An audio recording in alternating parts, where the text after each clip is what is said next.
dal leen ak jàmm. CEDEAO wàllu politique ak tàggat yaram mu gën a fës ci yéen kaay génn tey jii nii Sud Quotidien moom def taxaw seetlu ci li nga xam ne kat moom ci CEDEAO ak fal gi nga xam ne kat fal nañ ko Diomaye Faye mu daal di jiite nag CEDEAO fi mu toll nii waaye tamit fal beneen doomu Sénégal di Birame Diop suñu naataangoo yi di bind ne ak si président Bassirou Diomaye Diakhar Faye ci bopp CEDEAO nekk ak fal gi ñu fal Birame Diop ci commission nekk na loo xam ne kat dafa am njeexital ci kuréel googu noonu ñoom ñaar ñëpp nag ñu fal leen ci waxtu woo xam ne kat CEDEAO daanaka dafa am ay gàllankoor ak génn gi nga xam ne nag alliance des états du Sahel daal dinañ koy génn ci kuréel googu noonu CEDEAO itam jànkonte ay jafe-jafe bokk na ci ñàkk kaaraange ak tamit ñàkk influence diplomatique moo tax sax ñuy xaar bu baax a baax président Diomaye ak tamit Birame Diop ñu def seen kéemtulaay kàttan ba taal di tëggaat nag CEDEAO ci yoon wu mucc ayib le soleil di fësal ne Sénégal kat am na ñaari ndam ginnaaw ba ñu falee Diomaye ak tamit kii di Birame Diop ci yéeni kaay bi ba tey président Diomaye di oo ñu bokk CEDEAO ñu def seen kéemtulaay kàttan liggéey su ko defee rek ak dal am nag ci réew yi waaye tamit ak naataange gën cee fës président Diomaye moom moo jiite CEDEAO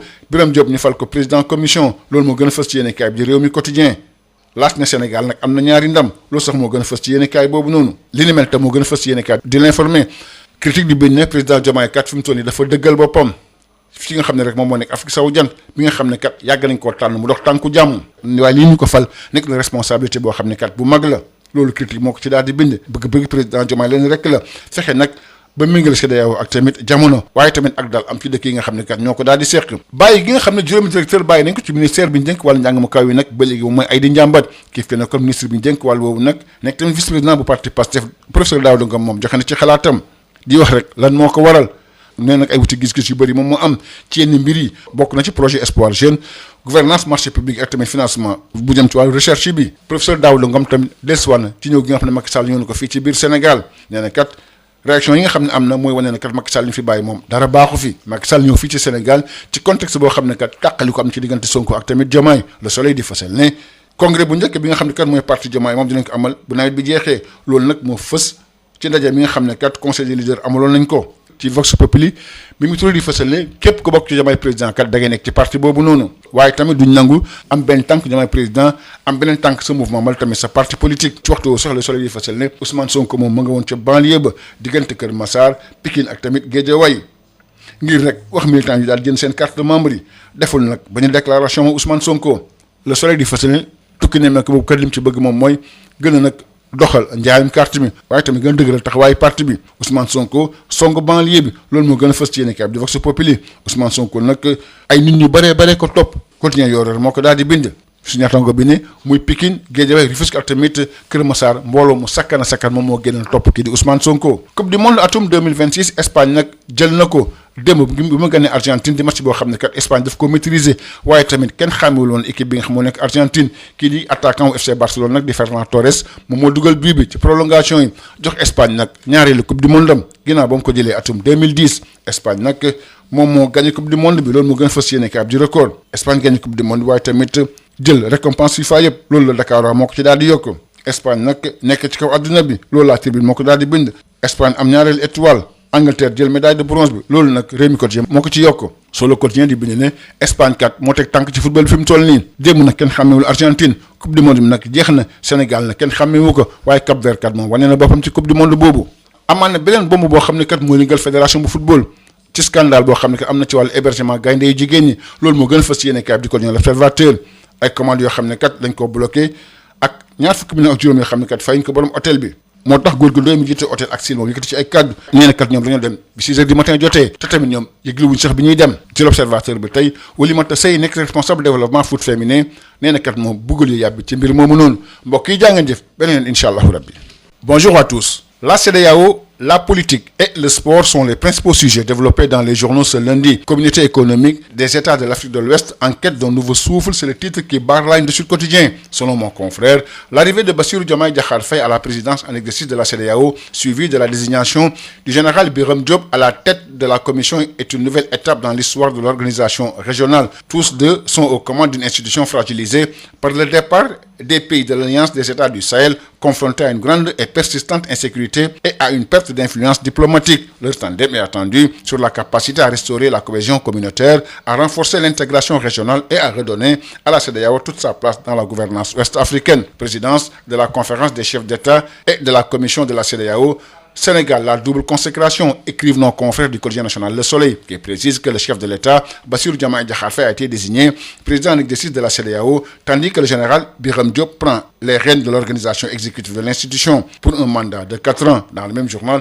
le président appelle les pays membres de la CEDEAO à bâtir un espace ouest-africain plus stable, plus sûr et plus prospère. Présidence de la CEDEAO, Diomaye prend les commandes. Le général Birame Diop, élu président de la commission, selon Rewmi Quotidien. Le Sénégal réussit le double, c'est le titre qui barre la ligne du quotidien L'As. Diomaye, nouveau président de la CEDEAO, écrivent nos confrères du quotidien L'Informé. Le Sénégal prend les rênes de l'organisation Renchéri Enquête. Selon Critique, le président Diomaye acquiert ainsi ses lettres de noblesse dans la sous-région où il a maintes fois été désigné pour jouer la médiation. Une lourde responsabilité qu'il accepte avec humilité, s'engageant à faire vivre la CEDEAO en l'adoptant à notre temps, la sécurité collective et la stabilité institutionnelle. Démission de 5 directeurs au ministère de l'Enseignement supérieur, de la Recherche et de l'Innovation. L'ancien ministre et vice-président du parti PASTEF, professeur Daouda Ngom, est sorti de son silence pour livrer sa lecture des raisons qui ont conduit à la démission collective de 5 hauts responsables de son ancien département. Invité de l'émission Objection hier, sur Sud FM, Sen Radio et repris par Sud Quotidien,